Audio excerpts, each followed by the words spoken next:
ធ្លាប់ពួរដៃសន្យាពាក្យឈុតរៀបការនឹងគ្នា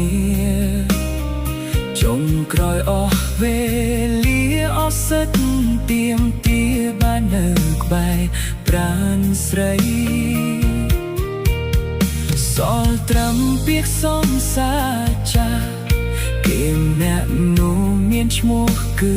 ជាតីបងត្រូវរៀងរៃរស់ក្នុងស្រមោលអតីតបើមិនមែនជាគូកុំឲ្យជួបគ្នាមាននិស្ស័យត្រឹមជាសង្សារគ្មានវាសនាបានរៀបការជាប្រពន្ធផ្ទៃអ្នកក្រោយគេច្បាស់លាស់គេបានប្រានស្ងួន